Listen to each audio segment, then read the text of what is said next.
Hello दोस्तों, आपका स्वागत है हमारे YouTube channel tech non tech में। ठीक है दोस्तों, तो हमने पिछली क्लास में यानी कि लास्ट क्लास में हमने मैग्नेटिक डिस्क को पूरी तरह से कंप्लीट कर लिया था सेकेंडरी स्टोरेज के अंतर्गत।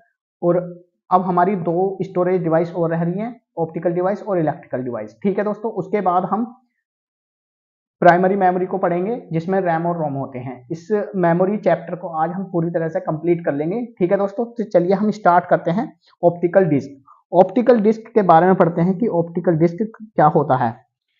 ऑप्टिकल डिस्क में प्रयोग होने वाली टेक्नोलॉजी को लेजर टेक्नोलॉजी कहते हैं। तो इसे साथ के साथ ही लिखते चलते हैं हम। ऑप्टिकल डिस्क में प्रयोग होने वाली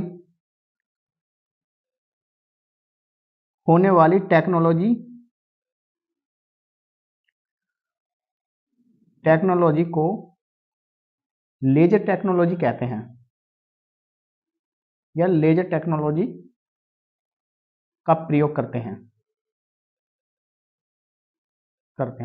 ठीक है दोस्तों, तो एक एक चीज को अच्छी तरीके से ध्यान से पढ़ेंगे और उसको रिवाइज भी कर देंगे और पढ़ते चले जाएंगे। ठीक है दोस्तों, तो चलिए स्टार्ट करते हैं। और ऑप्टिकल डिस्क, इसके एग्जाम्पल होते हैं जैसा कि मैं पहले भी बता चुका हूं, जैसे डीवीडी, सीडी और बीआरडी। ये किस तरह से वर्क करते हैं इन्हें हम आगे पढ़ते चले जाएंगे वन बाय वन करके। इसके पहले हम नोटी पॉइंट लिख लेते हैं कि ऑप्टिकल डिस्क को के मेन फंक्शन क्या होते हैं। ठीक है दोस्तों, डीवीडी में डाटा को राइट करने के लिए बर्निंग ऑफ डिस्क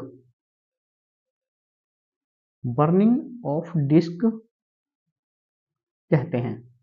ठीक है दोस्तों, यानी कि अगर हम डीवीडी में डाटा को राइट करते हैं तो उसकी प्रक्रिया कौन सी कहलाती है? Burning of disc. ये बहुत ही इंपॉर्टेंट है, बहुत ही ज्यादा क्वेश्चन पूछा जाता है, इसे ध्यान रखेंगे। ठीक है दोस्तों, डीवीडी में डाटा को राइट करने के लिए बर्निंग ऑफ डिस्क कहते हैं इस प्रक्रिया को।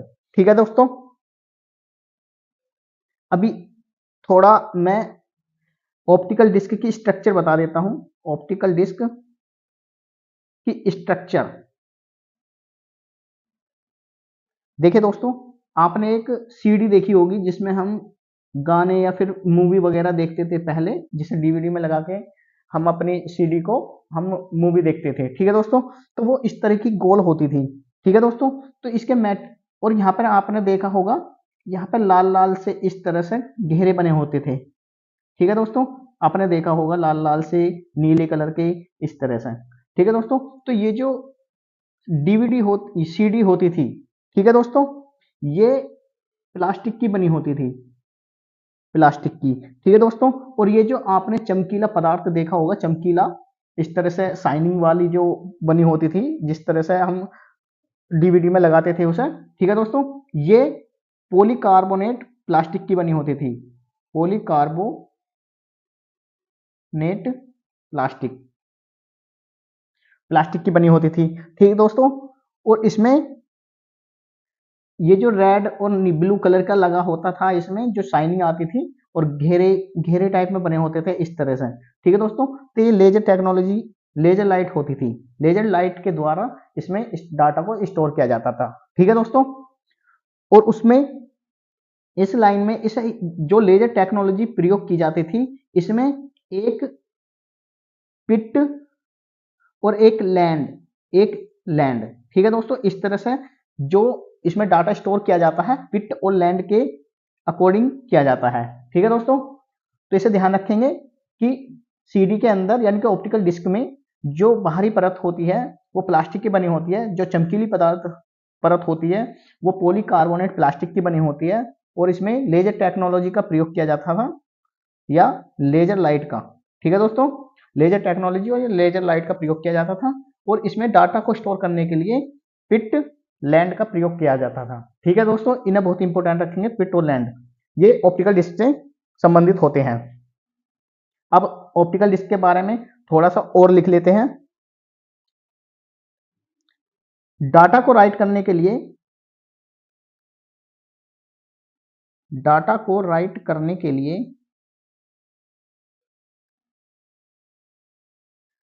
पिट 1 व लैंड 0 के रूप में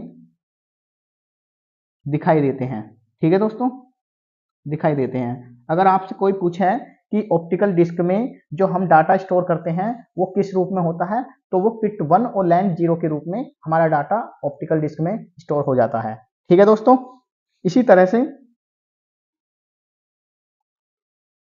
डीवीडी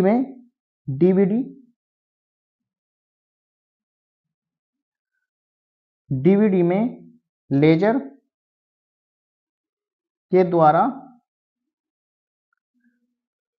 के द्वारा डाटा पिटलैंड के रूप में स्टोर होता है। ठीक है दोस्तों, में स्टोर होता है। ठीक है दोस्तों, जैसा कि मैं पहले बता चुका हूं। ठीक है दोस्तों, इसके बाद मैं आपको इसे एक बार रिवाइज और करा देता हूं। ऑप्टिकल डिस्क में प्रयोग होने वाली टेक्नोलॉजी को लेजर टेक्नोलॉजी कहते हैं। इसके एग्जाम्पल डीवीडी, सीडी और बीआरडी हैं। ठीक है दोस्तों, इनको आगे पढ़ेंगे। डीवीडी में डाटा को राइट करने के लिए बर्निंग ऑफ डिस्क कहते हैं। ठीक है दोस्तों, ऑप्टिकल डिस्क की स्ट्रक्चर, ऑप्टिकल डिस्क इस तरह से होती है। इसकी जो बैक साइड की ये प्लास्टिक की बनी होती है, इसके ऊपर जो चमकीली पॉलीकार्बोनेट की बनी होती है, चमकीली जो पदार्थ से बनी होती है शाइनिंग वाली, वो पॉलीकार्बोनेट प्लास्टिक होती है और इसमें लेजर लाइट का प्रयोग किया जाता है और इसमें डाटा जो स्टोर किया जाता है वो पिट लैंड के रूप में स्टोर करते हैं। ठीक है दोस्तों, फिर मैंने आपको ये 2-3 पॉइंट लिखवाए थे। डाटा को राइट करने के लिए पिट 1 व लैंड 0 के रूप में दिखाई देते हैं और डीवीडी में लेजर के द्वारा डाटा पिट लैंड के रूप में स्टोर होता है। ठीक है दोस्तों, तो इस तरह से हमारी ऑप्टिकल डिस्क के बारे में हमने 2-4 पॉइंट ये डिस्कस कर लिए हैं। अब हम लेजर समझते हैं कि लेजर क्या होता है और लेजर की फुल फॉर्म के बारे में समझते हैं। लेजर की फुल फॉर्म जानते हैं हम क्या होता है। लेजर की फुल फॉर्म होती है light amplification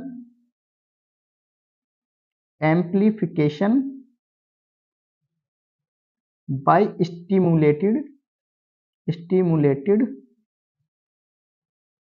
emission of radiation. ठीक है दोस्तों, लेजर की फुल फॉर्म होती है light amplification by stimulated emission of radiation. ठीक है दोस्तों, और हमने इसके एग्जाम्पल देखे थे, इन्हें हम अच्छी तरीके से पहले डिस्कस कर लेते हैं। एग्जाम्पल जैसे सीडी, सीडीआर, सीडीआरडब्ल्यू,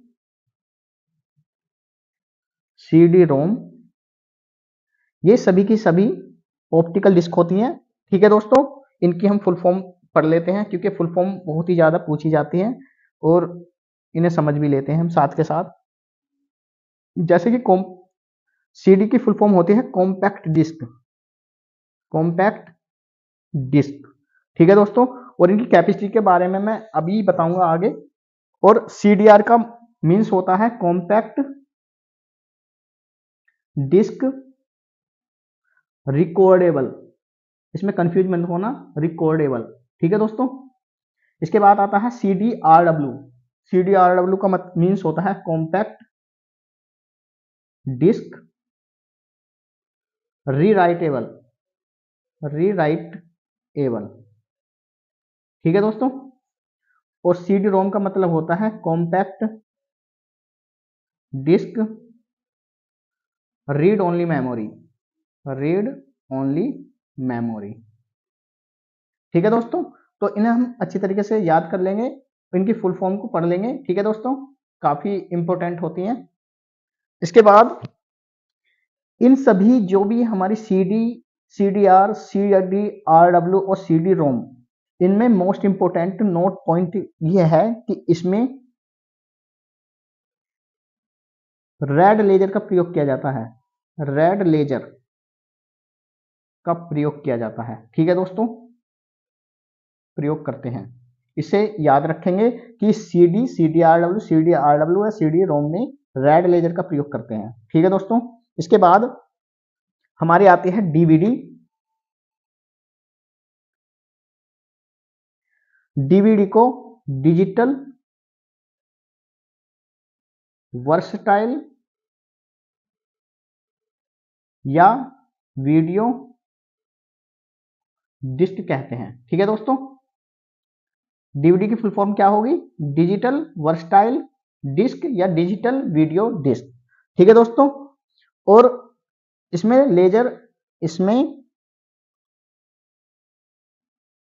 इसमें रेड लेजर का प्रयोग करते हैं, रेड लेजर। ठीक है दोस्तों, इसे याद रखेंगे, इसमें रेड लेजर का प्रयोग करते हैं, इसे ध्यान रखेंगे, बहुत इंपॉर्टेंट है। डायरेक्ट क्वेश्चन पूछा जाता है कि रेड लेजर या ब्लू, कई तरह के लेजर होते हैं, इसलिए इन्हें ध्यान रखेंगे। CDR, और CD रोम में रेड लेजर का और डीवीडी में भी रेड लेजर का प्रयोग करते हैं। उसके बाद आते हैं हमारी BRD। BRD भी यहीं पढ़ लेते हैं हम, BRD। इसकी फुल फॉर्म होती है ब्लू रे डिस्क, ब्लू रे डिस्क। ठीक है दोस्तों, ब्लू रे डिस्क। इनकी कैपेसिटी के बारे में आगे लिखेंगे कि कौन सी कितनी कैपेसिटी की होती हैं ये। ठीक है दोस्तों, और इसमें ब्लू या वायोलेट लेजर का प्रयोग करते हैं। ठीक है दोस्तों, का प्रयोग करते हैं। ठीक है दोस्तों, तो इन्हें हम याद रखेंगे। CD में और डीवीडी में रेड लेजर का प्रयोग करते हैं, जबकि BRD में ब्लू या वायलेट लेजर का प्रयोग करते हैं। ठीक है दोस्तों, अब हम पढ़ते हैं नेक्स्ट पेज पर। BRD के बाद एक और आता है इसका, BRD का न्यू वर्जन, BRD का न्यू वर्जन, BRD का न्यू वर्जन आता है BDXL। ठीक है दोस्तों, BDXL का मीन्स होता है, यहां पर लिख लेते हैं, BDXL blue disc extra large. ठीक है दोस्तों, ये BRD का न्यू वर्जन है, ब्लू डिस्क एक्स्ट्रा लार्ज। ठीक है दोस्तों, अब जितनी भी हमने कैपेसिटी लिखवाई है उनकी मेमोरी कैपेसिटी जानते हैं कि जितनी भी हमारी ऑप्टिकल डिस्क होती है उनकी कैपेसिटी कितनी कितनी होती है। ठीक है दोस्तों, तो यहां लिख लेते हैं हम ऑप्टिकल डिस्क, जो बहुत इंपॉर्टेंट होती हैं, ऑप्टिकल डिस्क की मेमोरी कैपेसिटी। ठीक है दोस्तों, तो लिखते हैं हम, एक मिनट, CD, DVD, BRD और BDXL। ठीक है दोस्तों, इनकी मेमोरी कैपेसिटी के बारे में लिखते हैं कि CD में कितने मेमोरी होती है और DVD में कितनी मेमोरी होती है, BRD में कितनी मेमोरी और BDXL में कितनी मेमोरी। जैसे कि CD मैक्सिमम 700 MB तक की होती है।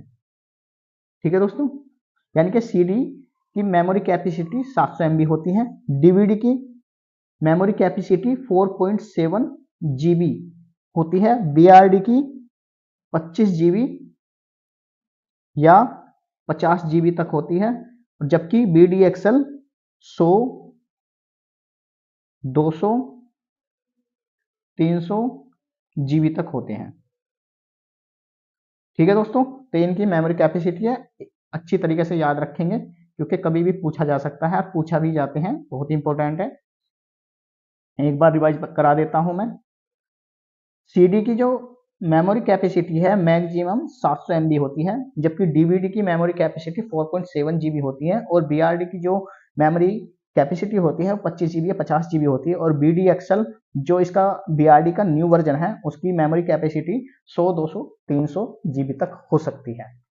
यानी कि होती हैं, इन 3 वर्जन में आती है। ठीक है दोस्तों, उसके बाद हार्ड डिस्क के बारे में और जान लेते हैं कि हार्ड डिस्क की भी मेमोरी होती है, वो कितनी होती है। ठीक है दोस्तों, हार्ड डिस्क और एसएसडी की, साथ के साथ हार्ड डिस्क और एसएसडी की देख लेते हैं। हार्ड डिस्क और एक होती है हमारी एसएसडी। इनकी मेमोरी कैपेसिटी के बारे में बात करते हैं, बाकी तो हमने ये पढ़ चुके हैं मैग्नेटिक डिस्क के अंदर। ठीक है दोस्तों, हार्ड डिस्क, इसकी फुल फॉर्म होती है हार्ड डिस्क ड्राइव। ठीक है दोस्तों, हार्ड डिस्क ड्राइव, इसकी मेमोरी कैपेसिटी होती है 2018 तक और 2025। ठीक है दोस्तों, 2018 में 15 टेराबाइट तक की हमारी हार्ड डिस्क बनी थी। ठीक है दोस्तों, और अभी तक 15 टेराबाइट तक की ही प्रयोग की जाती है हार्ड डिस्क मैक्सिमम। और 2025 में ये 100 टेराबाइट की कैपेसिटी की मेमोरी कैपेसिटी की हमारी हार्ड डिस्क आ जाएंगी मार्केट के अंदर। ठीक है दोस्तों, जैसे रखेंगे याद कि 2018 में हमारी हार्ड डिस्क की मेमोरी कैपेसिटी कितनी है, 15 टेराबाइट, और 2025 में 100 टेराबाइट की संभावना है कि 100 टेराबाइट की मार्केट में आ जाएंगी। ठीक है दोस्तों, इसी तरह से एसएसडी की फुल फॉर्म होती है solid state drive. Solid state drive. ठीक है दोस्तों, सॉलिड स्टेट ड्राइव मार्केट में 100 जीबी या 100 टेराबाइट की मिलती है। ठीक है दोस्तों, ये मैक्सिमम है, 100 टेराबाइट तक की हम मैक्सिमम मार्केट से एसएसडी परचेज कर सकते हैं। और इनके फंक्शन के बारे में मैंने कल बता दिया है कि हार्ड डिस्क मैग्नेटिक सिग्नल पर काम करती है, ये स्लो होती है और ये फास्ट होती है। एसएसडी से कंप्यूटर की स्पीड को बढ़ाया जा सकता है। ठीक है दोस्तों, इनके बारे में हम कल डिस्कस कर चुके हैं। तो चलिए अब स्टार्ट करते हैं हम। अब हमारा ऑप्टिकल डिस्क पूरी तरह से कंप्लीट हो गया है। अब हम पढ़ते हैं इलेक्ट्रिकल डिवाइस को। ठीक है दोस्तों, इलेक्ट्रिकल डिवाइस,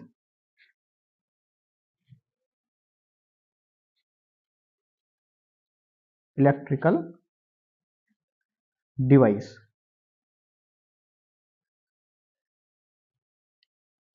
इलेक्ट्रिकल डिवाइस में इलेक्ट्रिसिटी का प्रयोग किया जाता है। और इसके मैंने एग्जाम्पल भी आपको बताए थे, जैसे यूएस बी एफ डी, इसको पेन ड्राइव भी कहते हैं, पेन ड्राइव भी कहते हैं। और दूसरी मैंने बताई थी एमसी यानी कि मेमोरी कार्ड, मेमोरी कार्ड। ठीक है दोस्तों, और थर्ड होती है हमारी इलेक्ट्रिकल डिवाइस एसएसडी। एसएसडी ये होती है हमारी सॉलिड स्टेट ड्राइव। ठीक है दोस्तों, ये हमारी 3 प्रकार की इलेक्ट्रिकल डिवाइस होती हैं, 1, 2 और 3। ठीक है दोस्तों, मेमोरी कार्ड को दूसरे नाम, मेमोरी कार्ड का दूसरा नाम माइक्रोचिप, माइक्रो एसडी कार्ड भी कहते हैं। ठीक है दोस्तों, और माइक्रो एसडी कार्ड भी कहते हैं इसे। और एक secure digital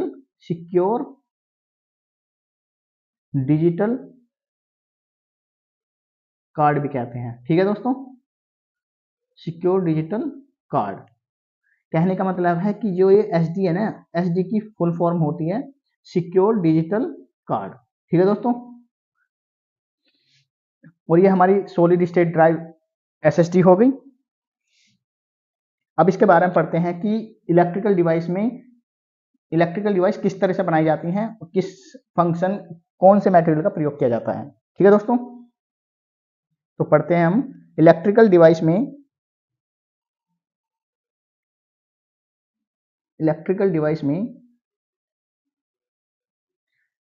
NAND based IC chip का प्रयोग किया जाता है, ठीक है दोस्तों, आईसी चिप का प्रयोग किया जाता है डाटा को स्टोर करने के लिए, डाटा को स्टोर करने के लिए। ठीक है दोस्तों।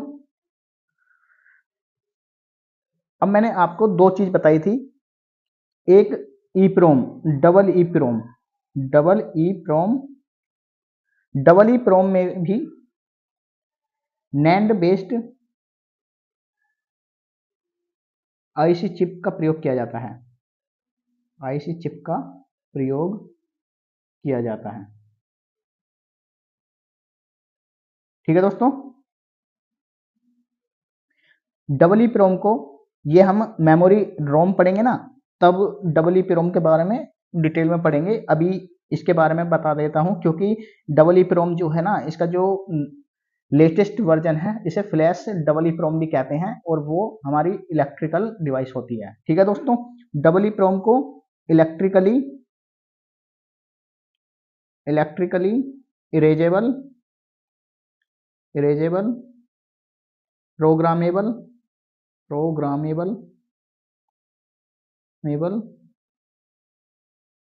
रीड ओनली मेमोरी होती है, रीड ओनली मेमोरी कहते हैं। ठीक है दोस्तों। इसकी फुल फॉर्म होगी electrically erasable programmable read only memory होती है। अब मेमोरी होती है। ठीक है दोस्तों। डबल ईप्रोम के बारे में अभी पढ़ रहे हैं हम। इस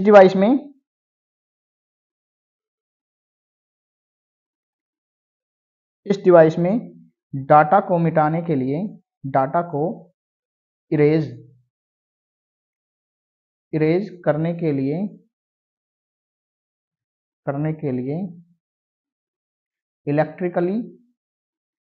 इलेक्ट्रिकल सिग्नल्स का प्रयोग किया जाता है, सिग्नल का प्रयोग किया जाता है, और डाटा को एक एक करके मिटाया जाता है। ठीक है दोस्तों, मिटाया जाता है। ठीक है दोस्तों। इसकी यही ड्रॉबैक है, इसका दोष यही है कि डबल ईप्रोम में जो हम डाटा को मिटाते हैं या इरेज करते हैं इलेक्ट्रिकल सिग्नल के द्वारा, इसमें हम डाटा को एक एक करके मिटाते हैं। ठीक है दोस्तों। ऐसे नहीं कि हम एक साथ ही पूरी तरह से अपनी मेमोरी को इरेज कर सकें। ठीक है दोस्तों। इसीलिए एक दूसरी लेटेस्ट वर्जन डबल ईप्रोम के साथ एक दूसरा वर्जन आया, फ्लैश डबल ईप्रोम। ठीक है दोस्तों। फ्लैश डबल ईप्रोम बनाई गई। ठीक है दोस्तों। फ्लैश डबल ईप्रोम में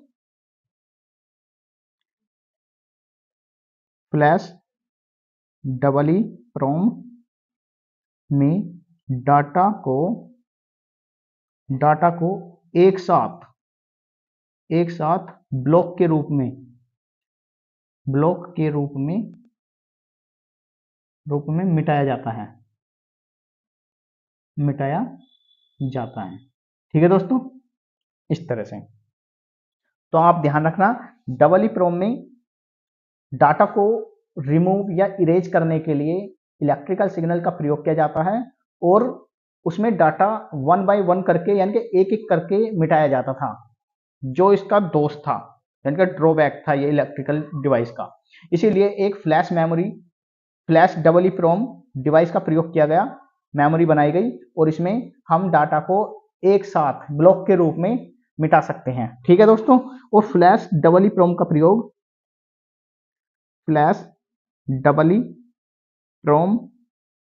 प्रयोग स्मार्टफोन में किया जाता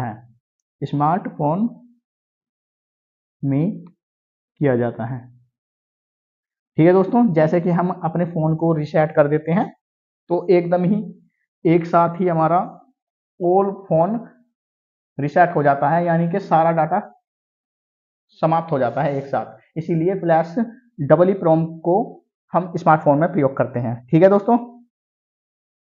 फ्लैश डबल ईप्रोम जो है, flash double EPROM double EPROM से फास्ट होती है, फास्ट होती है। ठीक है दोस्तों, अब हम मेमोरी के बारे में पढ़ लेते हैं कि मेमोरी ऐसी कौन कौन सी मेमोरी हैं जो हार्डवेयर होती हैं और ऐसी कौन सी मेमोरी हैं जो हार्डवेयर नहीं होती हैं। ठीक है दोस्तों, तो इसके बारे में पढ़ लेते हैं। जैसे एक तरफ लिखते हैं मेमोरी, एक तरफ लिखते हैं हार्डवेयर। हार्डवेयर, ठीक है दोस्तों। रैम, रोम, कैशे मेमोरी, मेमोरी और वर्चुअल मेमोरी, वर्चुअल मेमोरी और एक होता है हमारा रजिस्टर। रजिस्टर भी एक प्रकार की मेमोरी होती है जो सीपीयू के अंदर होती है। ठीक है दोस्तों, तो रैम को हम छू सकते हैं और देख सकते हैं, तो ये हमारा हार्डवेयर है। ठीक है दोस्तों, रोम को भी हम छू सकते हैं, देख सकते हैं, तो ये भी हमारी हार्डवेयर है। कैशे मेमोरी को भी हम छू सकते हैं, देख सकते हैं, तो ये भी हमारी हार्डवेयर है। Virtual memory, virtual memory hard disk के अंदर होती है, वीडियो कार्ड के अंदर। वीडियो कार्ड की मेमोरी में, वीडियो कार्ड की मेमोरी को वर्चुअल मेमोरी कहते हैं। ठीक है दोस्तों, और इसे हम देख नहीं सकते हैं, ना छू सकते हैं। ठीक है दोस्तों, ये सीपीयू के अंदर होती है, तो ये हार्डवेयर नहीं होती। रजिस्टर भी सीपीयू के अंदर होते हैं, इसे भी हम नहीं देख सकते, तो ये भी हमारा हार्डवेयर नहीं होते हैं। इन्हें ध्यान रखेंगे, क्वेश्चन पूछे जाते हैं कौन सी हार्डवेयर होती है मेमोरी और कौन सी हार्डवेयर नहीं होती है। ठीक है दोस्तों, इन्हें अच्छी तरीके से याद कर लेना। ठीक है दोस्तों, अब हम नेक्स्ट पढ़ते हैं रैम को। अब हमारी प्राइमरी मेमोरी स्टार्ट होती है। अब हमारी ऑप्टिकल डिवाइस और इलेक्ट्रिकल डिवाइस और मैग्नेटिक डिवाइस पूरी तरह से सेकेंडरी स्टोरेज समाप्त हो चुके हैं, और अब हम प्राइमरी स्टोरेज को पढ़ते हैं।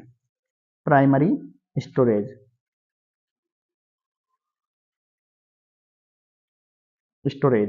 प्राइमरी स्टोरेज दो प्रकार की होती है, जैसा कि मैं पहले भी डिस्कस कर चुका हूं। एक होती है रैम और एक होती है रोम। रैम के एग्जाम्पल भी मैंने लिख दिए थे। ये तीन प्रकार की होती है, डी रैम, एस रैम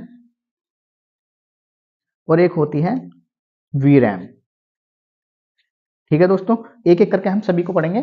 और रीड ओनली मेमोरी, ये भी तीन प्रकार की होती है। ये होती है प्रोम,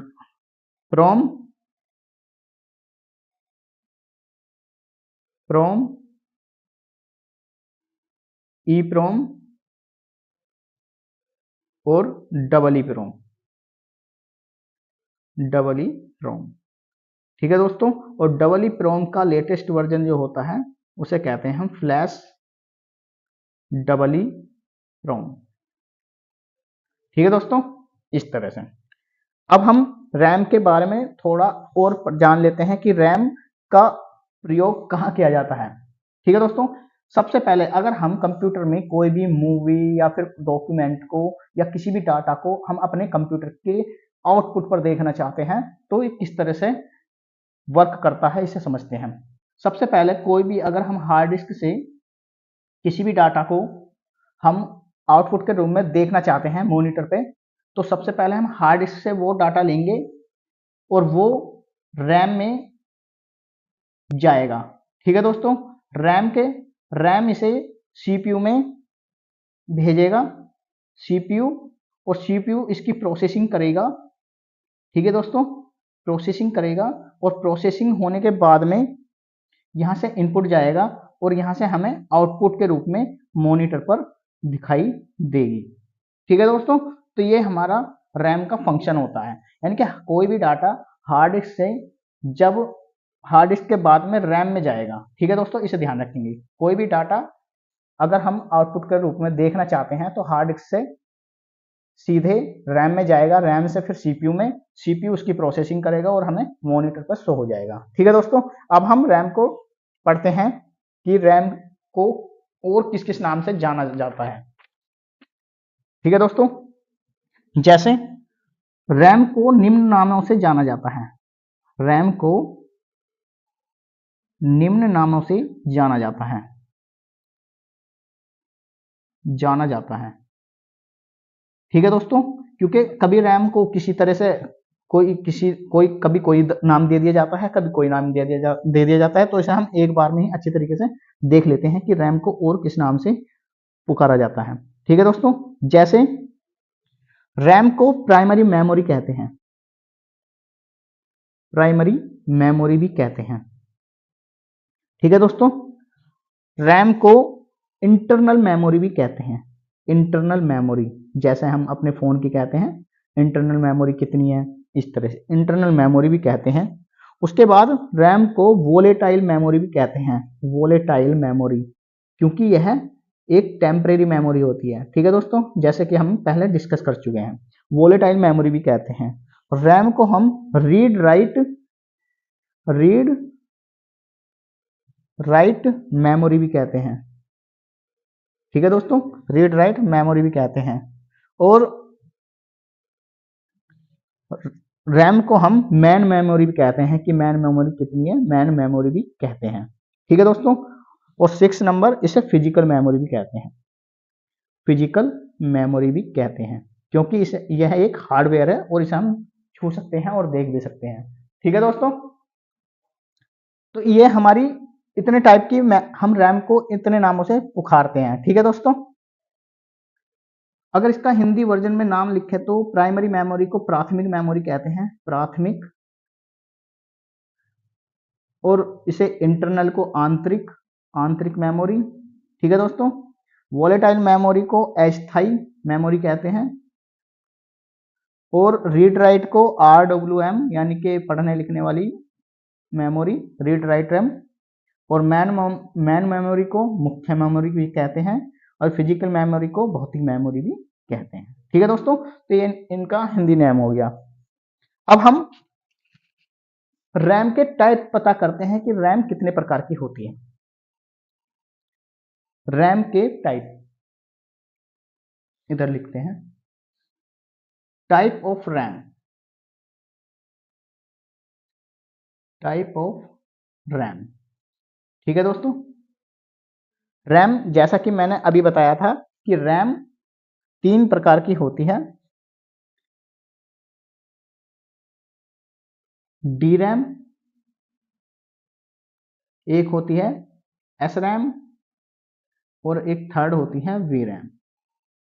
ठीक है दोस्तों, तो हम पहले इन्हें अच्छी तरीके से समझते हैं कि पहले हम डी रैम को समझेंगे, फिर एस रैम को समझेंगे, फिर वी रैम को समझेंगे। ठीक है दोस्तों, तो हम स्टार्ट करते हैं पहले डी रैम से।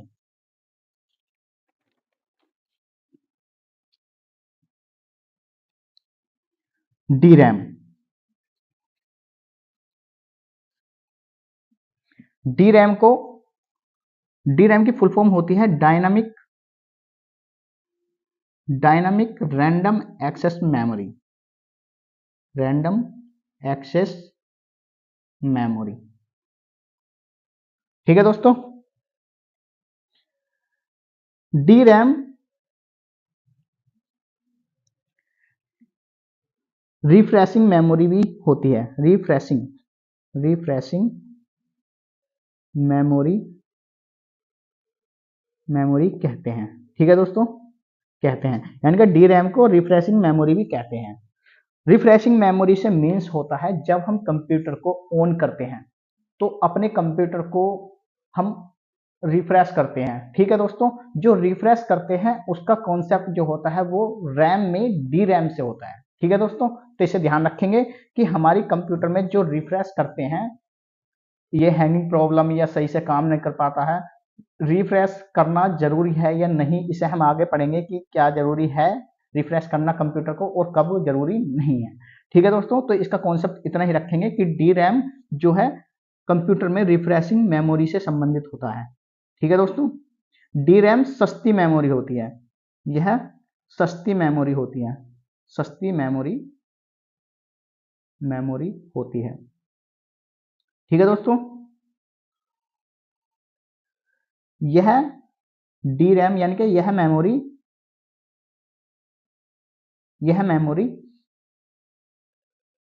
धीमी होती है, धीमी होती है। ठीक है दोस्तों, यानी कि इस मेमोरी की जो स्पीड होती है वो स्लो होती है। ठीक है, इसे ध्यान रखेंगे। और इसका प्रयोग जो किया जाता है, यूज ये प्रयोग किया जाता है, वो कॉमर्शियली पर्पज के लिए किया जाता है। Commercially computer, commercial computer,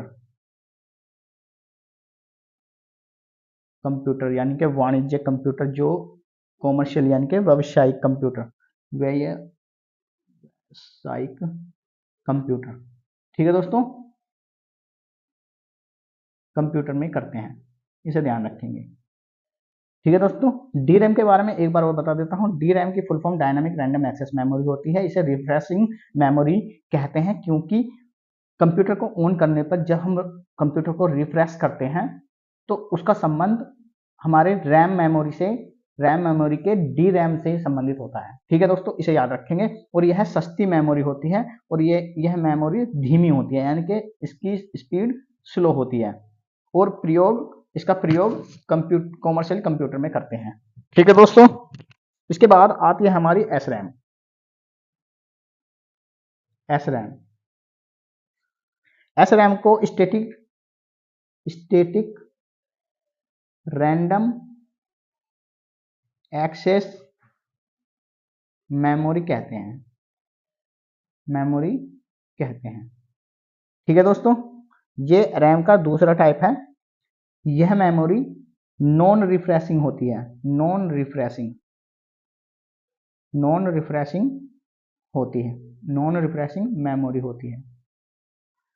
memory होती है। ठीक है दोस्तों, यह महंगी होती है, इसकी स्पीड फास्ट होती है,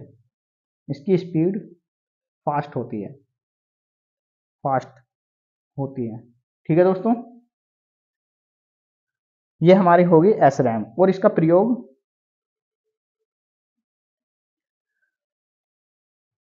प्रयोग जो हम करते हैं वह एटीएस सिस्टम में करते हैं, एटीसी सिस्टम यानी कि जहां पर हमें ज्यादा फास्ट कंप्यूटर की आवश्यकता होती है, वहां हम स्टैटिक रैंडम एक्सेस मेमोरी यानी कि एस रैम का प्रयोग करते हैं। ठीक है, एटीएस सिस्टम में या फिर स्पेशलाइज्ड, जो विशेष रूप से बनाए जाते हैं, स्पेशलाइज्ड कंप्यूटर में करते हैं। ठीक है दोस्तों, कंप्यूटर में करते हैं, स्पेशलाइज्ड यानी कि विशेष कंप्यूटरों में।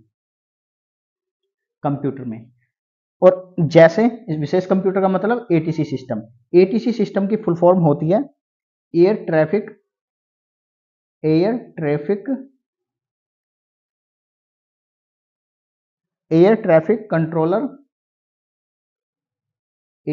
Controller system. ठीक है दोस्तों, एयर ट्रैफिक कंट्रोलर सिस्टम, ये होता क्या है? इसका प्रयोग हवाई जहाजों में किया जाता है, एटीसी सिस्टम का।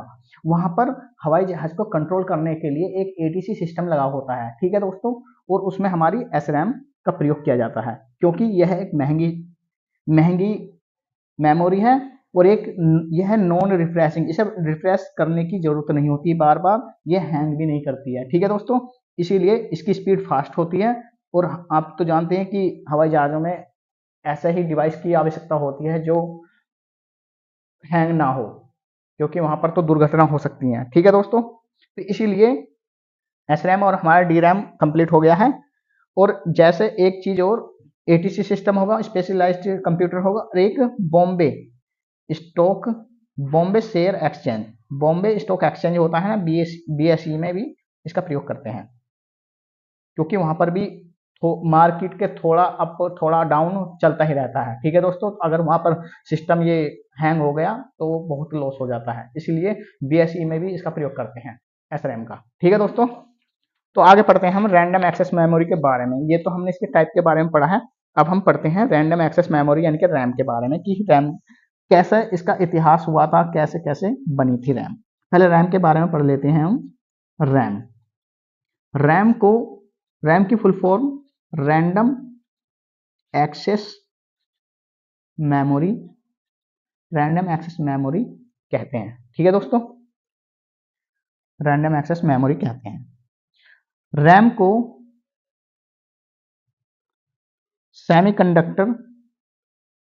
सेमीकंडक्टर अर्धचालक यानी कि अर्धचालक जैसे सिलिकॉन या जर्मेनियम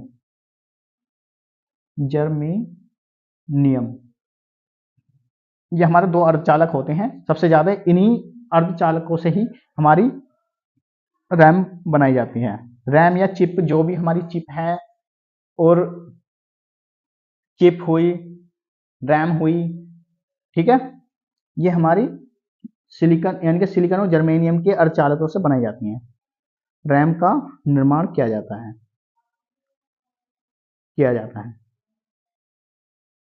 ठीक है दोस्तों, रैम का प्रयोग कॉमर्शियली पर्पज के लिए करते हैं। मैंने जैसा ऊपर भी बताया था अभी, कॉमर्शियली यानी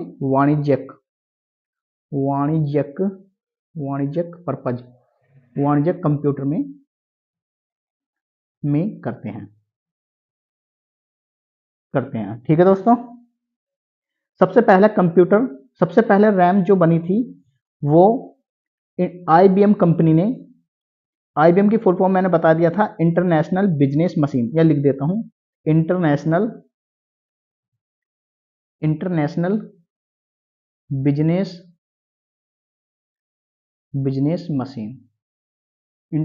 बिजनेस मशीन ने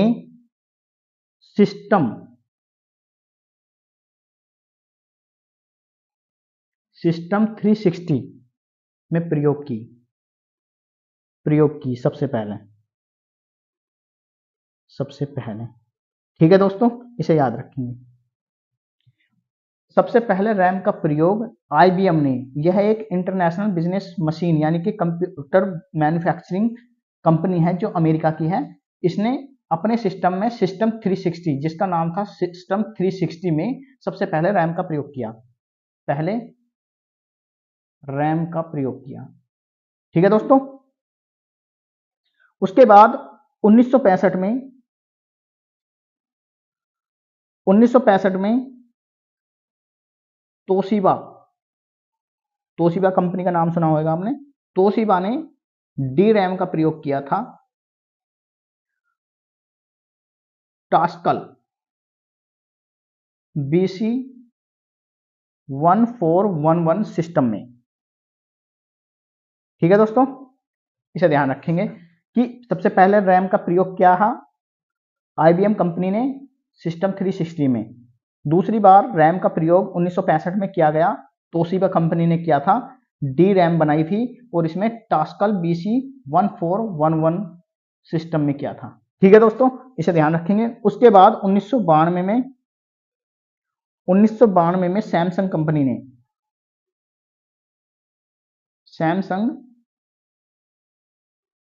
कंपनी ने एक SD रैम तैयार की थी, SD रैम। अब ये SD रैम क्या होती है, इसके फुल फॉर्म लिख लेते हैं। SD रैम का मतलब होता है, इनको फुल फॉर्म भी बहुत ही इंपॉर्टेंट है, ऐसे ही डायरेक्ट पूछ लिया जाता है। SD रैम को कहते हैं synchronous dynamic random access memory. ठीक है दोस्तों, 1992 में सैमसंग कंपनी ने एक SD रैम का प्रयोग किया था जिसको synchronous dynamic random access memory कहते हैं। ठीक है दोस्तों, का निर्माण किया। तो अगर आपसे पूछा जाए कि SD रैम का प्रयोग सबसे पहले किसने किया, तो सैमसंग कंपनी ने 1992 में SD रैम का प्रयोग किया था या निर्माण किया था। ठीक है दोस्तों, मैंने जैसे आपसे ऊपर भी बताया था कि रिफ्रेशिंग का मतलब रिफ्रेशिंग मेमोरी, रिफ्रेशिंग का संबंध ये रैम का हिस्ट्री इतनी है। अब हम पढ़ते हैं कि रिफ्रेशिंग क्या होता है। ठीक है, तो इसको पढ़ते हैं कि रिफ्रेशिंग का संबंध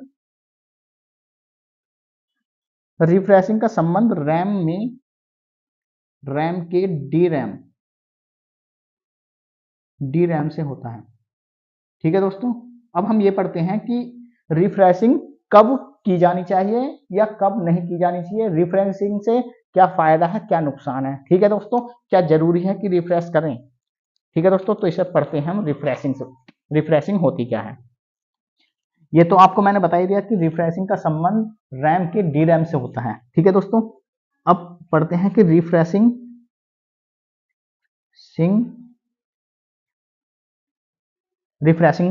पढ़ते हैं। ठीक है दोस्तों, रिफ्रेशिंग कंप्यूटर में F5 से करते हैं। ये तो आपको मैंने पहले भी बता दिया था, फंक्शन की F5 से हम रिफ्रेशिंग करते हैं। ठीक है दोस्तों,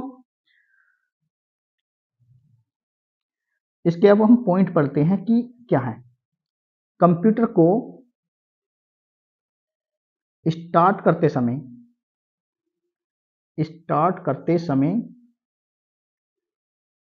रिफ्रेश करना इलॉजिकल है। इलॉजिकल यानी कि अतार्किक है, यानी टाइम वेस्ट है। ठीक है दोस्तों, यह जरूरी नहीं है कि हम कंप्यूटर को स्टार्ट करते समय रिफ्रेश करें। ठीक है दोस्तों, रिफ्रेश को कब रिफ्रेश करना चाहिए, यानी कि कंप्यूटर को रिफ्रेश कब करना चाहिए, यह अब हम दूसरे पॉइंट में बताते हैं। किसी भी कंप्यूटर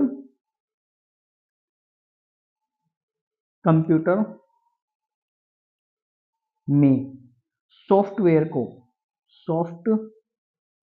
को इंस्टॉल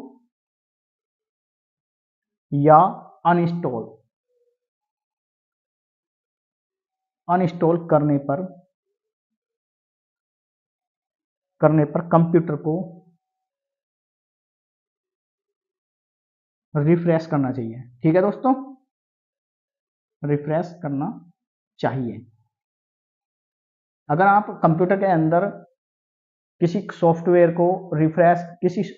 को इंस्टॉल कर रहे हैं या अनइंस्टॉल कर रहे हैं तो हम कंप्यूटर को रिफ्रेश कर सकते हैं, अन्यथा उसकी जरूरत नहीं पड़ेगी। ठीक है दोस्तों, जैसे कि हमने कंप्यूटर स्टार्ट किया तो जरूरी नहीं है कि हम उसे रिफ्रेश करें, उसका कोई फायदा नहीं है कि हम अपना टाइम और वेस्ट करते हैं।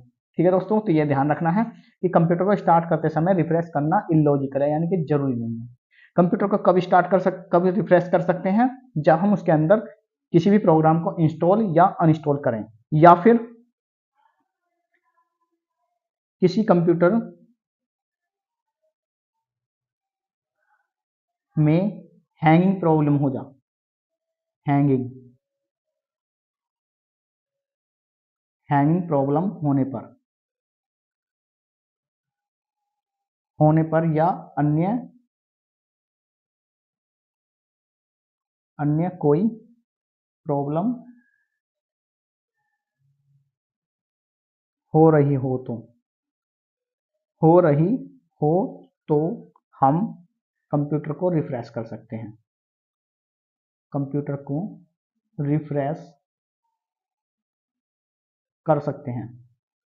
ठीक है दोस्तों, तो रिफ्रेशिंग से संबंधित मैंने आपको 3-4 पॉइंट लिखवाए हैं कि रिफ्रेशिंग का मतलब कंप्यूटर की रैम के डी रैम से होता है, वेरी इंपॉर्टेंट है। दूसरा, रिफ्रेशिंग फंक्शन की F5 से करते हैं। कंप्यूटर को स्टार्ट करते समय रिफ्रेश करना जरूरी नहीं है, यह इलॉजिकल है, अतार्किक है और वेस्ट ऑफ टाइम है। ठीक है दोस्तों, रिफ्रेश करने के लिए कंप्यूटर को, अगर हम कंप्यूटर में किसी प्रोग्राम को इंस्टॉल या फिर अनइंस्टॉल कर रहे हैं तो हम कंप्यूटर को रिफ्रेश कर सकते हैं। एक अगर हम कंप्यूटर में हमें कोई प्रॉब्लम हो रही है या फिर हैंगिंग प्रॉब्लम हो रही है तो तब हम कंप्यूटर को रिफ्रेश कर सकते हैं, अन्यथा यह जरूरी नहीं है। ठीक है दोस्तों, तो अब आती है हमारी थर्ड टाइप की रैम, वी रैम। ठीक है दोस्तों, हमने दो पढ़ लिए हैं, डी रैम और एस रैम, और थर्ड आती है हमारी वी रैम। वी रैम को कहते हैं हम video random access memory, random access memory. ठीक है दोस्तों, random access memory. V RAM यह एक टेम्परेरी मेमोरी होती है, टेम्पोररी यानी कि अस्थाई, अस्थाई मेमोरी होती है, मेमोरी होती है। ठीक है दोस्तों, इसके बाद हम इसका थोड़ा यानी कि चित्र के द्वारा समझते हैं कि वी रैम की पोजीशन कहाँ होती है। ठीक है दोस्तों, जैसा कि मैंने आपको बताया था कि अगर हम किसी भी प्रोग्राम या किसी भी मूवी या किसी भी डॉक्यूमेंट या किसी भी डाटा को सबसे पहले उसको हम आउटपुट के रूप में देखना चाहते हैं, तो सबसे पहले हम हार्ड डिस्क से लेंगे और वो हमारे रैम में जाएगा। ठीक है दोस्तों, रैम में जाएगा, रैम के बाद वह सीपीयू में जाएगा। ठीक है दोस्तों, सीपीयू इसकी प्रोसेसिंग करेगी और हमें प्रोसेसिंग, अब मान लीजिए हमने यहाँ सीपीयू आएगा, सीपीयू मान लीजिए हम कोई मूवी देखना चाह रहे हैं हार्ड डिस्क से मूवी जाएगी रैम में, रैम से सीपीयू में, सीपीयू के अंदर एक वीडियो कार्ड लगा होता है, वीडियो कार्ड। ठीक है दोस्तों, वीडियो कार्ड के अंदर, इसे हम आगे पढ़ाएंगे जब हम कंप्यूटर के बारे में पढ़ेंगे। वीडियो कार्ड के अंदर दो स्लॉट होते हैं, एक होता है वीजीए स्लॉट, वीजीए स्लॉट, और एक होती है इसकी मेमोरी कैपेसिटी, ठीक है दोस्तों, ये होती है वीडियो कार्ड के अंदर वीजीए प्लस मेमोरी कैपेसिटी। ठीक है दोस्तों, वीडियो कार्ड में ही हमारी वी रैम होती है, वी रैम की लोकेशन कहाँ है, वीडियो कार्ड में। ठीक है, और इसकी फुल फॉर्म मैंने लिखवाई थी, वीडियो रैंडम एक्सेस मेमोरी, और ये एक टेम्परेरी मेमोरी होती है, टेम्परेरी मेमोरी होती है। ठीक है दोस्तों, उसके बाद सीपीयू इसकी प्रोसेसिंग करेगा वीडियो कार्ड से लेके, और फिर वीडियो कार्ड हमें प्रोसेसिंग के बाद में मॉनिटर पे शो करेगा हमारी मूवी को। ठीक है दोस्तों, ये इसका फंक्शन होता है। ठीक है दोस्तों, इसे ध्यान रखेंगे। ठीक है दोस्तों, या तो ऐसे निकाल, चलो ठीक है। ठीक है दोस्तों, तो सबसे पहला अगर हम किसी मूवी या पिक्चर या किसी चीज को भी देखना चाहते हैं हम अपने कंप्यूटर में, तो सबसे पहले हार्ड डिस्क से वह मूवी हमारी रैम में जाएगी, रैम से सीपीयू में, सीपीयू से वीडियो कार्ड लगा होता है उसके अंदर, सीपीयू के अंदर वीडियो कार्ड में ही हमारी वी रैम स्थित होती है। इसको मेन फंक्शन इसको है कि वीडियो रैम की जो लोकेशन होती है सीपीयू के अंदर वीडियो कार्ड में होती है। ठीक है, वीडियो कार्ड में दो फंक्शन होते हैं इसके, वीजीए प्लस का मेमोरी कैपेसिटी। इसे हम नेक्स्ट आगे पढ़ेंगे जब हम इसके मदरबोर्ड को डिस्कस करेंगे ना, तब पढ़ेंगे कि ये स्लॉट क्या होते हैं। ठीक है दोस्तों, तो वीडियो कार्ड से हमें प्रोसेसिंग के बाद में हम मॉनिटर पर अपनी मूवी को देख सकते हैं, ये इसका प्रोसेस होता है वी रैम का। ठीक है दोस्तों, तो मैंने आपको बताया था कि रैम के मैंने ऑपरेशन बताए थे कि रैम बनती कैसे है, किस तरह से कार्य करती है। इसके दो ऑपरेशन होते हैं, एक होता है रीड और एक होता है राइट। रीड अगर रैंडम हो रहा है, अगर हम किसी भी डाटा को रैंडम पढ़ रहे हैं या फिर किसी भी डाटा को रैंडम लिख रहे हैं, तो इससे एक मेमोरी का निर्माण होता है जिसे हम रैम कहते हैं। ठीक, random access memory, random access memory. ठीक है दोस्तों, इस तरह से हमारी मेमोरी का रैम का निर्माण होता है। ठीक है दोस्तों, यह किसी रैंडम का मतलब होता है इसका कोई क्रम नहीं होता है, बिना क्रम के कहीं से भी क्रम के यानी कि कहीं से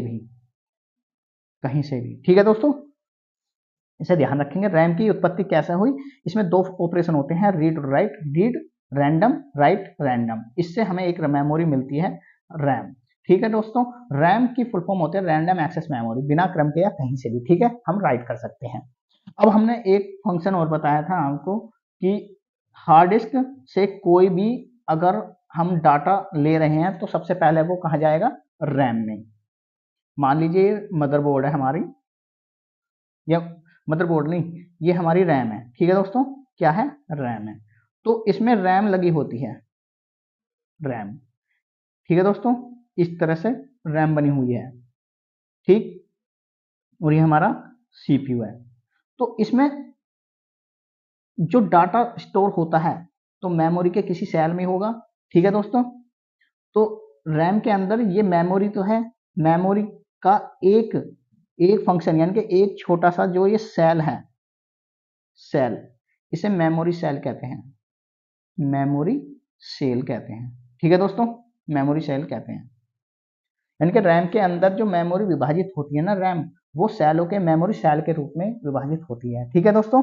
मेमोरी सेल के बारे में पढ़ लेते हैं, मेमोरी सेल, मेमोरी सेल, ठीक है दोस्तों। मेमोरी सेल एक यूनिक एड्रेस होता है, यूनिक एड्रेस होता है, यूनिक एड्रेस होता है जो पोर्ट नंबर के नाम से जाना जाता है, पोर्ट नंबर के नाम से जाना जाता है, नाम से जाना जाता है, ठीक है दोस्तों। इसे ध्यान रखेंगे कि मेमोरी सेल एक यूनिक एड्रेस होता है, ठीक है दोस्तों, जो पोर्ट नंबर के नाम से जाना जाता है, इसे याद रखेंगे अच्छी तरीके से, कभी भी पूछा जा सकता है, ठीक है दोस्तों। अब रैम के प्रकार में हमने रैम का एक प्रकार होता है डी रैम, डी रैम, ठीक है दोस्तों, डी रैम, ठीक है दोस्तों। ये डी रैम को हम अच्छी तरीके से डिस्कस कर चुके हैं, ठीक है दोस्तों। डी रैम के भी दो भाग होते हैं, एक होती है एसडीआर और एक होती है डीडीआर, ठीक है दोस्तों। तो एसडीआर और डीडीआर किससे संबंधित होती है, डी रैम से। एसडीआर को कहते हैं वन सिग्नल पर क्लॉक रेट, पर ना, ये गलत हो गया मेरे से, दूसरी चीज बता दी मैंने आपको, ठीक है दोस्तों। ये आगे आएगी सिग्नल पर क्लॉक वाली सिस्टम, ठीक है दोस्तों। जैसे ये है एसडीआर, एसडीआर को कहते हैं single data rate, single data rate, ठीक है दोस्तों। और डीडीआर को कहते हैं double data rate, double data rate, ठीक है दोस्तों। इसे हम अच्छे तरह से ध्यान रखेंगे। एसडीआर और डीडीआर की फुल फॉर्म आपको मैंने लिखवा दी है। ये एसडीआर और डीडीआर डी रैम के ही भाग होते हैं।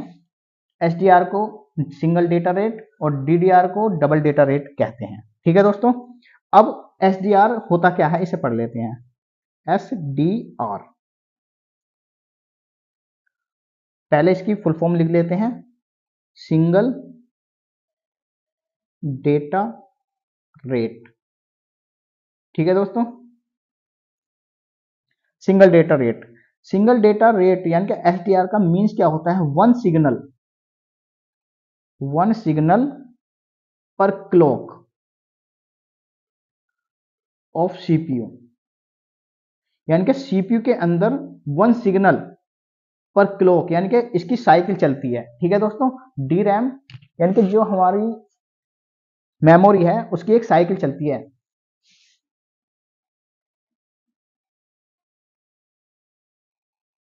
हेलो दोस्तों, जैसे कि हमने ये पढ़ लिया था कि डी रैम के अंदर डी रैम के दो भाग होते हैं, एसडीआर और डीडीआर, ठीक है दोस्तों।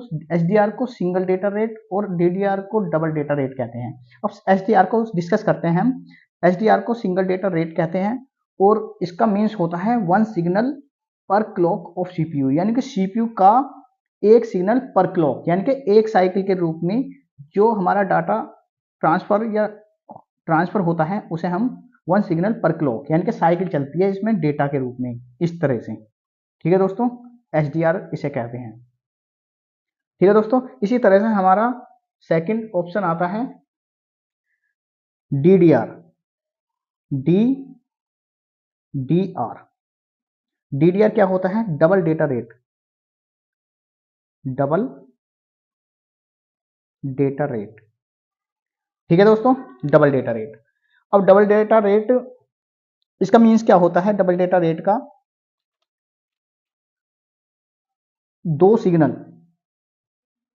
यानी कि 2 सिग्नल पर क्लॉक ऑफ सीपीयू, ठीक है दोस्तों। इसका मीन्स होता है 2 सिग्नल पर क्लॉक ऑफ सीपीयू, ठीक है दोस्तों। ये इस तरह से बहुत सारे DDR2, DDR1, अब इनके बारे में मैं बता देता हूं कि किस तरह से क्वेश्चन पूछा जाता है। ठीक है दोस्तों, मैंने एचडीआर को क्लियर कर दिया कि एचडीआर के अंदर 1 सिग्नल पर क्लॉक ऑफ सीपीयू। एक बार मैं इन्हें सीरीज वाइज लिख देता हूं, एचडीआर, फिर होता है हमारा DDR, उसके बाद DDR2, DDR3, DDR4 और DDR5। ठीक है दोस्तों, ये इतने होते हैं। अब हम आपको पढ़ते हैं, बताते हैं। एचडीआर का मतलब होता है 1 सिग्नल पर क्लॉक ऑफ सीपीयू। ठीक है दोस्तों, इसमें क्वेश्चन पूछे जाते हैं, इसलिए इनको पूरी तरह से बता रहा हूं मैं कि इनका मीन्स कैसा होता है। अगर एचडीआर आए तो उसका मीन्स होता है 1 सिग्नल पर क्लॉक ऑफ सीपीयू। डीडीआर आए तो डुअल सिग्नल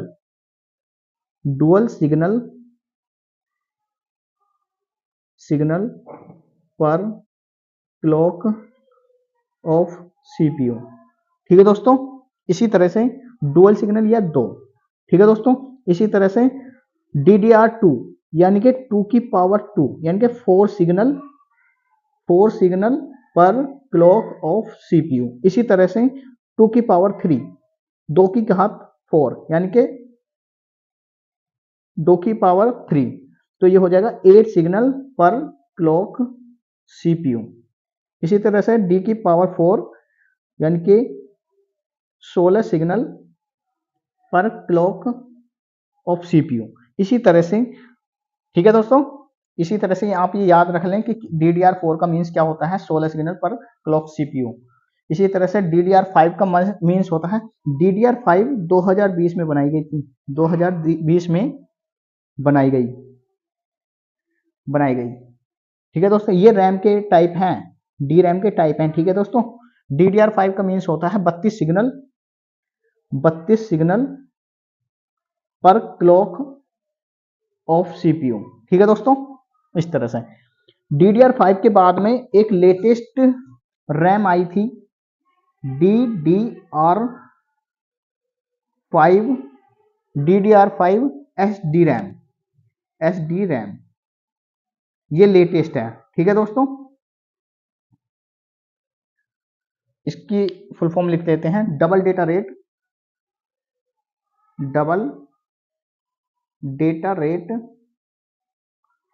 5। ठीक है दोस्तों, 5 का मीन्स 32 सिग्नल पर सेकंड हो गया, 32 सिग्नल पर क्लॉक ऑफ सीपीयू। ठीक है दोस्तों, और एचडी रैम का मीन्स मैंने बताया था आपको, सिंक्रोनस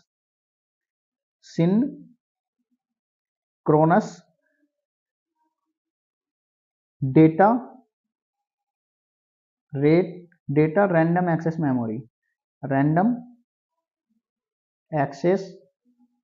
मेमोरी।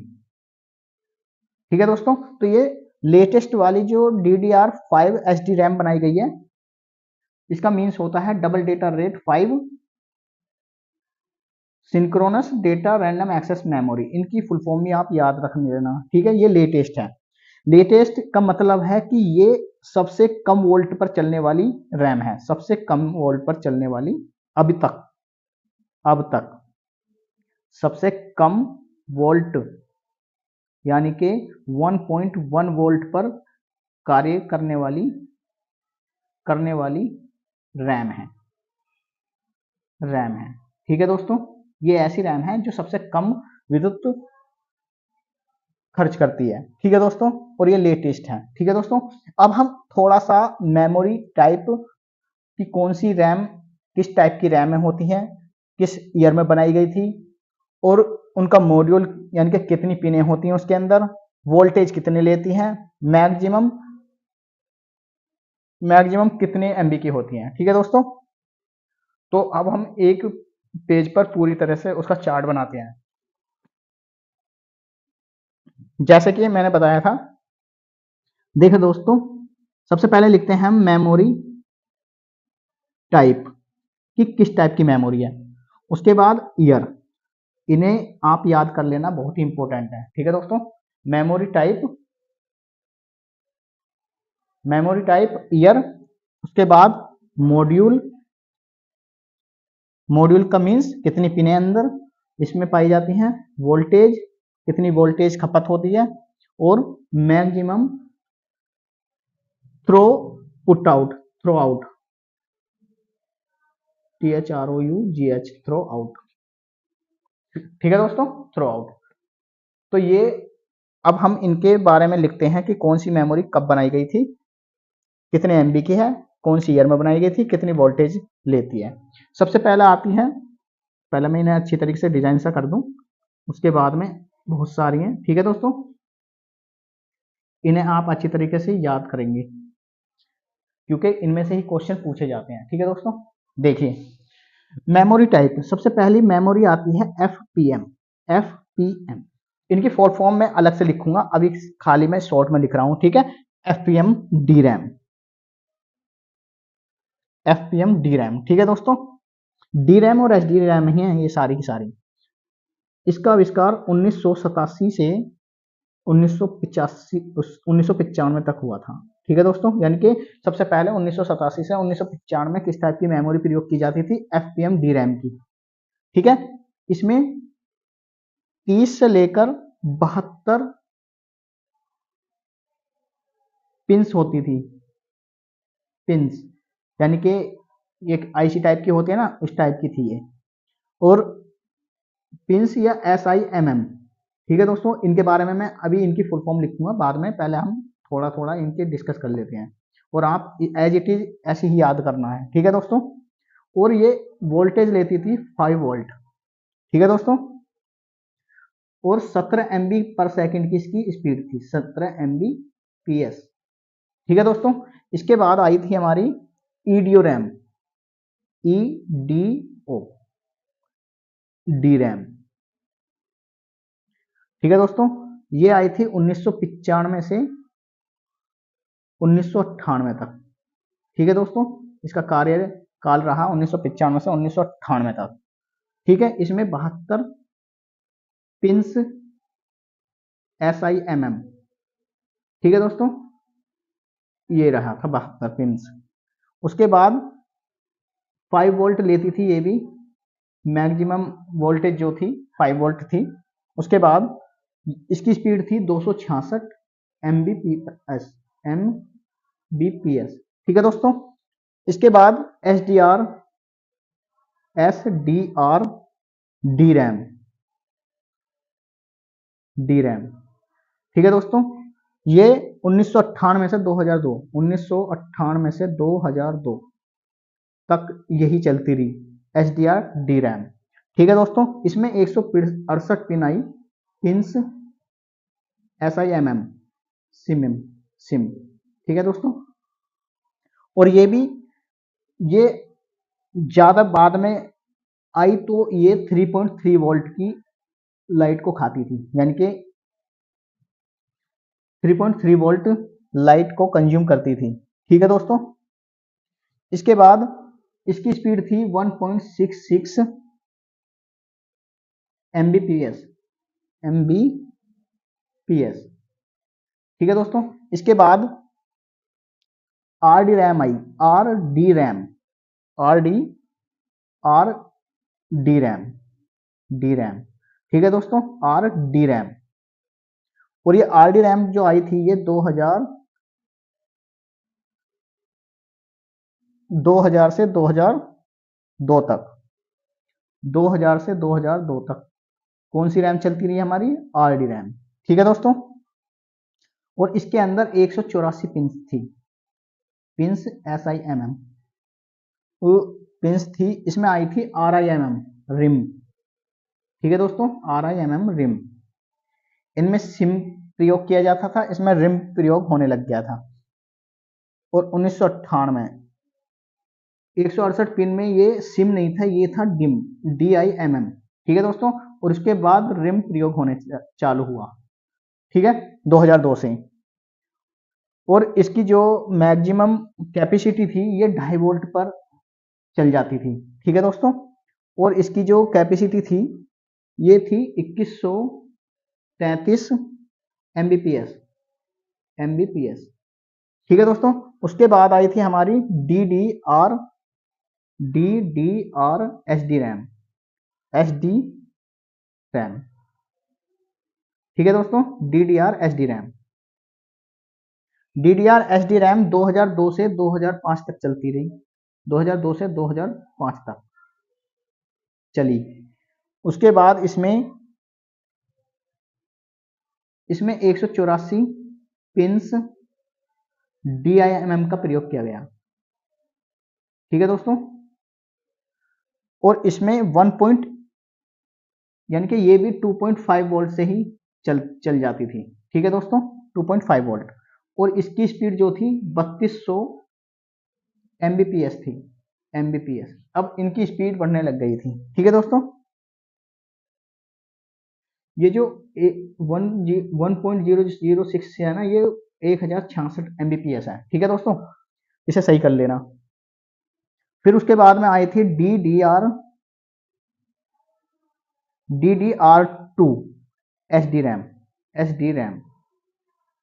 ठीक है दोस्तों। और ये चली थी हमारी 2005 से 2008 तक।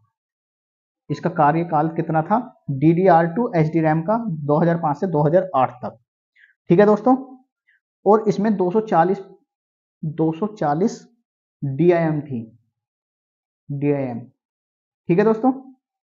और ये इसकी जो लाइट कंज्यूम करती थी ये 1.8 वोल्ट कम करने लगी थी, ठीक है दोस्तों। और इसमें 8000 यानी कि 8555 MBPS इसकी स्पीड बढ़ गई थी, ठीक है दोस्तों। इसके बाद DDR3 आई, DDR3 और SD RAM, DDR SDR3 SD RAM. ये इसका कार्यकाल 2008 प्लस से, ठीक है दोस्तों, 2008 से आने वाले जितने भी सन थे उनमें प्रयोग की जाने लगी। इसमें भी 240 प्लस पिन थी, 240 से अधिक पिन थी, यानी कि 240 पिन DIM थी, DIM। ये होता क्या है, DIM, CIM, RIM, इन्हें मैं अभी डिस्कस करूंगा, ठीक है। आप अभी इसकी इसकी वोल्टेज थोड़ी घट गई, ये 1.5 वोल्ट पर कार्य करने लगी, ठीक है दोस्तों। और इसकी स्पीड 12800 MBPS थी, MBPS स्पीड बढ़ने लगी, ठीक है दोस्तों, लाइट कम होती चली गई। इसी तरह से फिर DDR4 आई, DDR4 SD रैम। और ये 2014 प्लस, 2014 से प्लस आगे के सनों में प्रयोग की जाने लगी। और इसमें 288 पिन का प्रयोग किया गया, पिंस DIM, ठीक है दोस्तों, 288 प्लस पिंस DIM का प्रयोग किया जाने पर लगा। और इसमें लाइट कंज्यूम कम होने लगी, यानी कि 1.2 वोल्ट प्रयोग की जाती थी, ठीक है दोस्तों।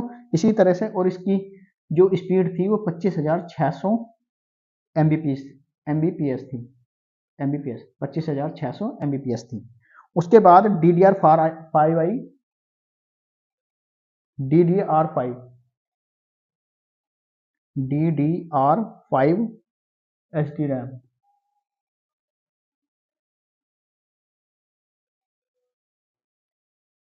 H D RAM, H D RAM.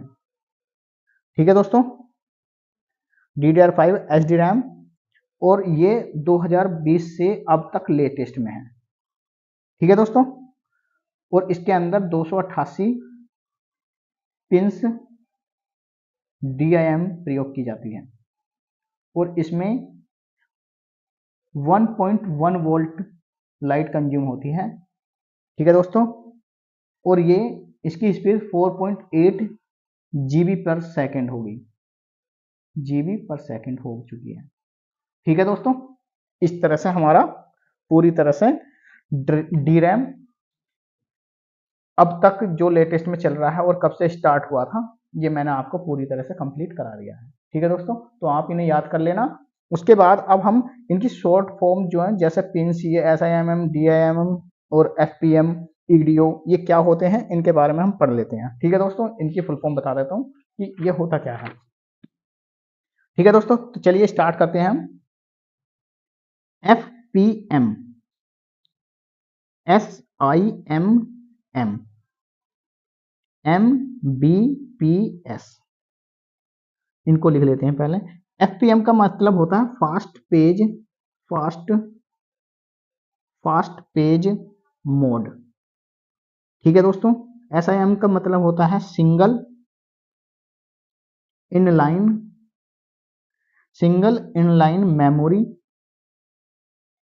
Memory module. ठीक है दोस्तों, और MBPS का मतलब होता है मेगा बिट्स पर सेकेंड। ठीक है दोस्तों, इनको ध्यान रखेंगे, याद करेंगे SIMM क्या होता है, FPM क्या होता है। ठीक है, एक बार रिवाइज करा देता हूँ। FPM का मतलब होता है फास्ट पेज मोड, SIMM का मतलब होता है single inline memory module, MBPS का मतलब होता है मेगा बिट्स पर सेकेंड। ठीक है दोस्तों, एक और इसके साथ बता देता हूँ कि MBPS। देखो दोस्तों, इसमें और इसमें अंतर समझना, डिफरेंस होता है, डिफरेंस देखना। अगर स्मॉल b है, ठीक है दोस्तों, स्मॉल b है तो बिट्स पर सेकंड लिखेंगे। अगर कैपिटल B है तो इसमें आएगा मेगा बाइट पर सेकंड। इतना अंतर होता है, आप क्वेश्चन को गलत मत करते हैं ना। ठीक है दोस्तों, अगर स्मॉल में लिखा हुआ है B तो इसका मतलब होता है बिट्स पर सेकंड, अगर कैपिटल में B लिखा हुआ है तो इसका मतलब होता है बाइट पर सेकंड। ठीक है दोस्तों, इसके बाद EDO,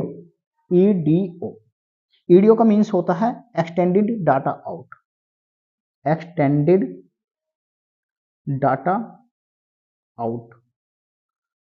ठीक है दोस्तों, इसके बाद SDR, ये तो मैंने लिखवा ही दिया है, SDR का single data rate, single data rate. ठीक है दोस्तों, और DDR का मैंने लिख दिया है, DDR, DDR का भी मैं लिखवा चुका हूं, डुअल या डबल डेटा रेट। ठीक है दोस्तों, इसके बाद आता है DIMM, डुअल इनलाइन मेमोरी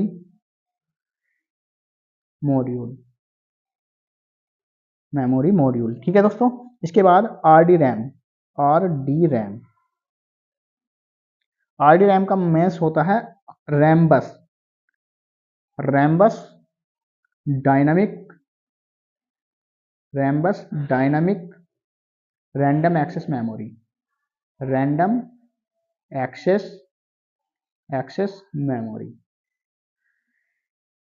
ठीक है दोस्तों, इस तरह से एक होता है हमारा लास्ट RIMM,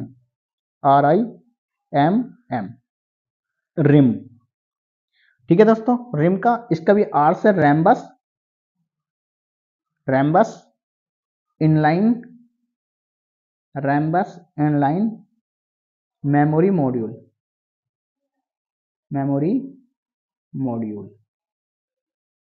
ठीक है दोस्तों, तो इस तरह से मैंने ये जो भी हमारी डी रैम के पार्ट्स, कब डी रैम आई, कब से स्टार्ट हुई और कब तक चलती है और चलती आ रही है और लेटेस्ट कौन सी है। ठीक है दोस्तों, इसमें जो आप डी रैम के फंक्शन को समझ चुके होंगे और इसमें जो इनके मोस्ट इम्पोर्टेंट नेम थे उनको मैंने डिस्कस कर दिया है। ठीक है दोस्तों, आप एक बार जरूर पढ़ लेना, याद कर लेना, बहुत इंपॉर्टेंट है, कभी भी कोई भी फुल फॉर्म पूछी जा सकती है। ठीक है दोस्तों, और इनकी कैपेसिटी, मेमोरी कैपेसिटी को भी आप पढ़ लेना। एक बार और रिवाइज करा देता हूँ।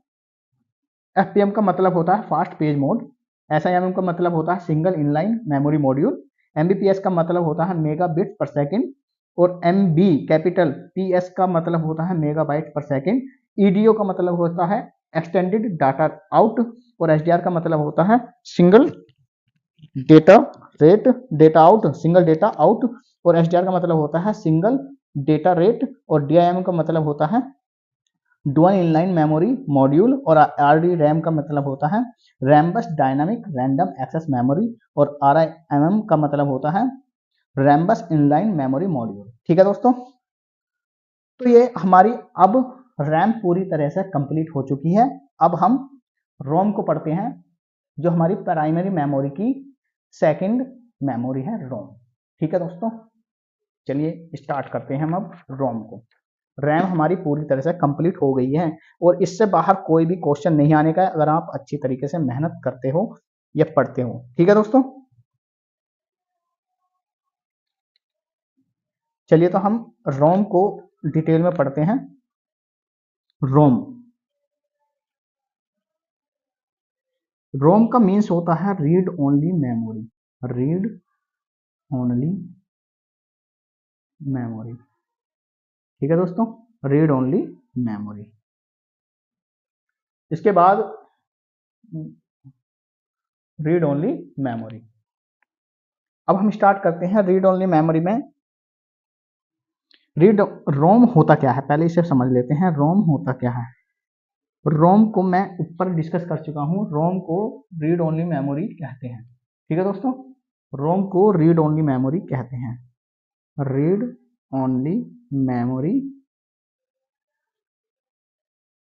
कहते हैं। ठीक है दोस्तों, रोम का दूसरा नाम इसे परमानेंट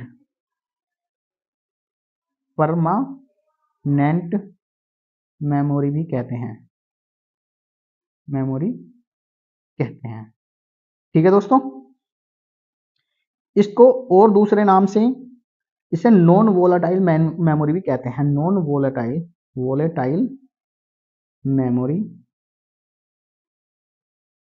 भी कहते हैं। ठीक है दोस्तों, और अब मैं इसका नाम लिख देता हूं कि नॉन वोलेटाइल के बाद में परमानेंट कहते हैं, नॉन वोलेटाइल कहते हैं, और प्राइमरी मेमोरी भी कहते हैं। प्राइमरी मेमोरी के नाम से भी जाना जाता है रोम को। और इसे प्रॉपर्टी, और इसकी प्रॉपर्टी, रोम की प्रॉपर्टी मैंने आपको पहले भी डिस्कस करा दिया। रोम की प्रॉपर्टी, मोस्ट इंपोर्टेंट जो प्रॉपर्टी है, प्रॉपर्टी वो होती है वॉर्म। ठीक है दोस्तों, वॉर्म ठीक है। इसका मीन्स भी मैंने बताया था कि वॉर्म का मीन्स होता है write once read many, write one read many, यानी कि एक बार लिखी जाती है रोम और उसे कितनी बार भी हम पढ़ सकते हैं। ठीक है दोस्तों, अब रोम होती क्या है इसके बारे में थोड़ा हम डिस्कस कर लेते हैं। रोम के बारे में, रोम एक आईसी चिप होती है, आईसी चिप होती है। ठीक है दोस्तों,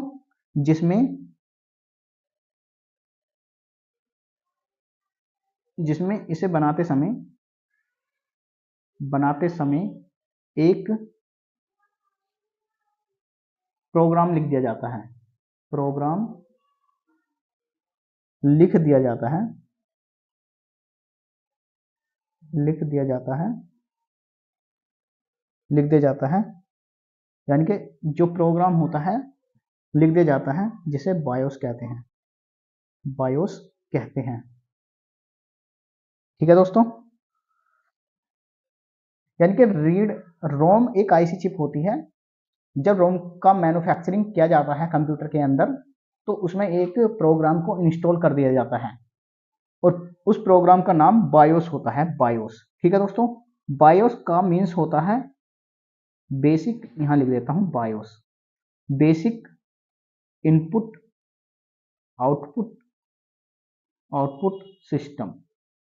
ठीक है दोस्तों, रोम के अंदर जो प्रोग्राम इंस्टॉल किया जाता है मैन्युफैक्चरिंग के टाइम, उस प्रोग्राम का नाम होता है बेसिक इनपुट आउटपुट सिस्टम। ठीक है दोस्तों, और प्रोग्राम प्रोग्राम प्रोग्राम को सेट ऑफ इंस्ट्रक्शन कहते हैं, set of instruction instruction instruction कहते हैं, सेट ऑफ इंस्ट्रक्शन कहते हैं। ठीक है दोस्तों, यानी कि सेट ऑफ इंस्ट्रक्शन को हिंदी में कहते हैं उद्देश्यों का सेट, एक तरीका। इसमें लेवल होते हैं। ठीक है दोस्तों, सभी लेवल को मिलाकर हम प्रोग्राम बनाते हैं। ठीक है दोस्तों, इंस्ट्रक्शन लिखे जाते हैं प्रोग्राम को बनाने में। तो जो इंस्ट्रक्शन लिखे जाते हैं उन इंस्ट्रक्शन का जो ग्रुप होता है, यानी कि जो एक सेट तैयार होता है, उसको प्रोग्राम कहते हैं। ठीक है दोस्तों, अब हम रोम को आईसी चिप के बारे में यानी कि प्रोग्राम के बारे में पढ़ते हैं। रोम मैंने बता दिया कि रोम का मैन्युफैक्चरिंग करते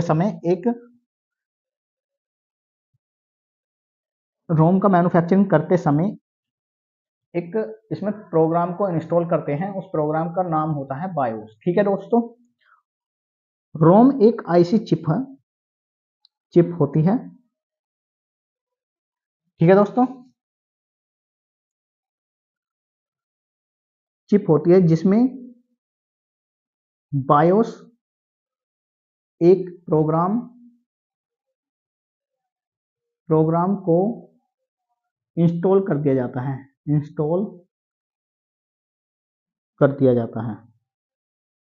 ठीक है दोस्तों, बायोस क्या होता है? बायोस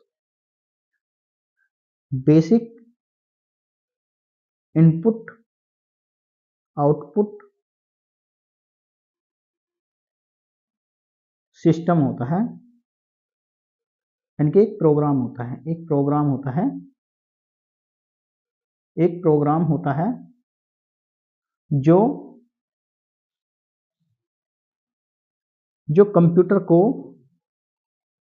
कंप्यूटर के स्टार्ट होने पर सबसे पहले बायोस प्रोग्राम एक्टिवेट होता है, प्रोग्राम सक्रिय होता है। ठीक है दोस्तों, इसे ध्यान रखेंगे कि रोम क्या है, एक आईसी चिप है जिसमें मैन्युफैक्चरिंग के समय हम इसमें एक बायोस नाम का एक प्रोग्राम को इंस्टॉल कर देते हैं, और बायोस जब हम किसी कंप्यूटर को ऑन करते हैं यानी कि स्टार्ट करते हैं, तो सबसे पहला जो प्रोग्राम चलता है वो बायोस होता है। ठीक है दोस्तों, कंप्यूटर को स्टार्ट करते समय जो सबसे पहले प्रोग्राम चलता है उसे बायोस कहते हैं, इसे ध्यान रखेंगे। ठीक है दोस्तों, कंप्यूटर के स्टार्ट होने पर सबसे पहला जो प्रोग्राम एक्टिव होता है उसे बायोस कहते हैं। ठीक है दोस्तों, रोम को एमरोम भी कहते हैं, एमरोम क्यों कहते हैं? ठीक है दोस्तों, कैसे कहते हैं? रोम के अंदर एमरोम को, यानी कि इसका फुल फॉर्म होता है मास्क्ड रोम। ठीक है दोस्तों, मास्क्ड रोम भी कहते हैं, रोम को मास्क्ड रोम या एमरोम भी कहते हैं। जब रोम को बनाया जाता है, रोम को बनाते समय रोम में एक प्रोग्राम इंस्टॉल कर दिया जाता है,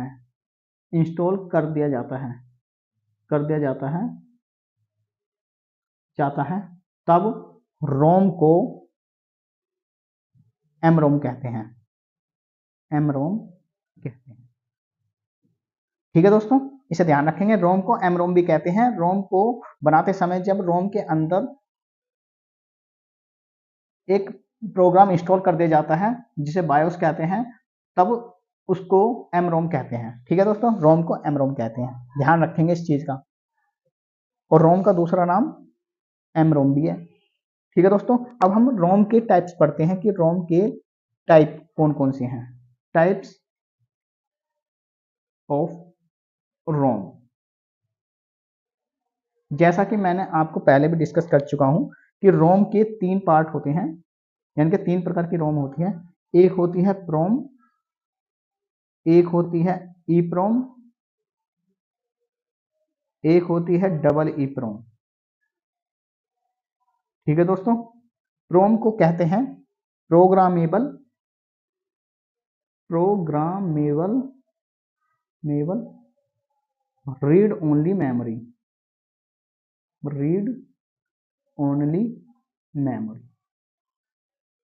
मेमोरी। ठीक है दोस्तों, डबल ई प्रोम को कहते हैं erasable, erasable programmable, programmable read only memory, read only memory. ठीक है दोस्तों, इसी तरह से डबल ई प्रोम होती है हमारी electrical, electrical electrically erasable, electrically erasable, erasable programmable, programmable read only memory, read only memory. ठीक है दोस्तों, इस तरह से। और मैंने आपको बताया था कि डबल ई प्रोम को फ्लैश डबल ई प्रोम भी कहते हैं, फ्लैश डबल ई प्रोम भी कहते हैं। ठीक है दोस्तों, डबल ई प्रोम को फ्लैश डबल ई प्रोम भी कहते हैं, ये आप देख लीजिए। ठीक है दोस्तों,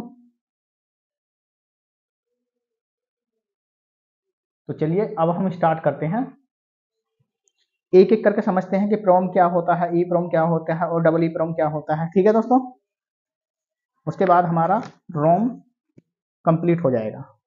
तो सबसे पहले हम पढ़ते हैं प्रोम। रोम का एक भाग होता है प्रोम, जिसकी फुल फॉर्म होती है programmable read only memory, read only memory. ठीक है दोस्तों, रीड ओनली मेमोरी। प्रोम एक, यानी कि यह एक ब्लैंक मेमोरी होती है, ब्लैंक मेमोरी होती है। ठीक है दोस्तों, ब्लैंक मेमोरी होती है, इसमें कुछ नहीं लिखा होता है, इसमें कोई भी प्रोग्राम, इसमें कोई भी प्रोग्राम, कोई भी प्रोग्राम इंस्टॉल किया जा सकता है, किया जा सकता है। ठीक है दोस्तों, इन्हें बहुत ही अच्छी तरीके से ध्यान रखेंगे, बहुत ही ज्यादा क्वेश्चन पूछा जाता है। ठीक है दोस्तों, और यह नॉन इरेजेबल प्रोग्राम होता है, यह नॉन इरेजेबल, यानी कि इसे मिटाया नहीं जा सकता, इरेजेबल, नॉन इरेजेबल होती है। ठीक है दोस्तों, यानी कि इसे मिटाया नहीं जा सकता, इसे मिटाया नहीं जा सकता है। ठीक है दोस्तों, एक बार जो हमारे कंप्यूटर में मेमोरी रोम होती है वह प्रोम होती है, इसमें एक बार इंस्टॉल कर दिया या लिख दिया तो लिख दिया, उसके बाद हम इसे इंस्टॉल करने के बाद में उसको मिटाया नहीं जा सकता है, यानी कि अगर इसको फेंकना ही पड़ेगा अगर आपको, इसे इरेजेबल ये नहीं होती है। ठीक है दोस्तों, इसे ध्यान रखेंगे, यह एक ब्लैंक मेमोरी होती है, इसमें कोई भी प्रोग्राम इंस्टॉल किया जा सकता है, यह नॉन इरेजेबल होती है, इसे मिटाया नहीं जा सकता है। ठीक है दोस्तों, तो ये हमारी प्रोम हो चुकी है। अब हम दूसरी मेमोरी पढ़ते हैं, उपयोग करके मिटाया जा सकता है, ई प्रोम, मिटाया जा सकता है, जा सकता है। ठीक है दोस्तों, double E PROM electrically erasable programmable read only memory होती है, यह भी ब्लैंक मेमोरी होती है। इस मेमोरी को इलेक्ट्रिसिटी का उपयोग करके मिटाया जा सकता है। ठीक है दोस्तों, इसमें डाटा को मैंने जैसे बताया था अभी पीछे, इसमें डाटा को एक एक करके यानी कि 1 बाई 1 करके मिटाया जाता है। ठीक है दोस्तों, 1 बाई 1 करके एक एक करके मिटाया जाता है। ठीक है दोस्तों, अब एक मेमोरी और आती है इसकी, जैसे कि मैंने बताया था फ्लैश डबल ई प्रोम मेमोरी।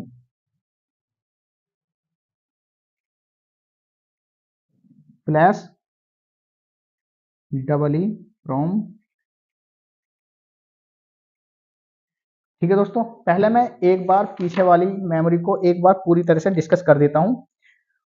प्रोम प्रोम को प्रोग्रामेबल रीड ओनली मेमोरी कहते हैं। यह एक ब्लैंक मेमोरी होती है, इसमें कोई भी प्रोग्राम इंस्टॉल किया जा सकता है। ठीक है दोस्तों, यह नॉन इरेजेबल होती है, यानी कि इसमें डाटा को हम मिटा नहीं सकते हैं। ठीक है दोस्तों, दूसरी मेमोरी होती है हमारी ई प्रोम। ई प्रोम में erasable programmable read only memory इसकी फुल फॉर्म होती है। यह भी एक ब्लैंक मेमोरी होती है, लेकिन इसमें डाटा को अल्ट्रा वायलेट रेडिएशन या यूवी रेडिएशन के द्वारा डाटा को मिटाया जा सकता है। ठीक है दोस्तों, थर्ड मेमोरी होती है हमारी double E PROM, electrically erasable programmable read only memory. ठीक है दोस्तों, इसकी फुल फॉर्म होती है और यह भी ब्लैंक मेमोरी होती है। इस मेमोरी को इलेक्ट्रिसिटी का प्रयोग करके मिटाया जा सकता है। ठीक है दोस्तों, इसमें डाटा को एक एक करके मिटाया जाता है। और हमारी नेक्स्ट मेमोरी आती है हमारी फ्लैश डबल ई प्रोम मेमोरी। फ्लैश डबल ई प्रोम मेमोरी, ये डबल ई प्रोम मेमोरी का लेटेस्ट वर्जन है। इसको दोबारा इसकी फुल फॉर्म लिखते हैं, सेक्टर के रूप में कन्वर्ट करके मिटाया जा सकता है। ठीक है दोस्तों, इसकी फुल फॉर्म होती है, यानी कि फ्लैश मेमोरी के जो एग्जाम्पल होते हैं वे होते हैं USB, FD, memory card, SD card. ठीक है दोस्तों, या फिर SSD। इनमें फ्लैश मेमोरी कार्ड का फ्लैश डबल ई प्रोम का प्रयोग किया जाता है। ठीक है दोस्तों, फ्लैश डबल ई प्रोम के बारे में और पढ़ लेते हैं थोड़ा सा। इस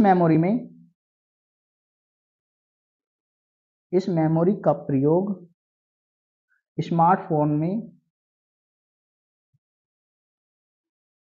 स्मार्टफोन में करते हैं। ठीक है दोस्तों, इनकी लाइफ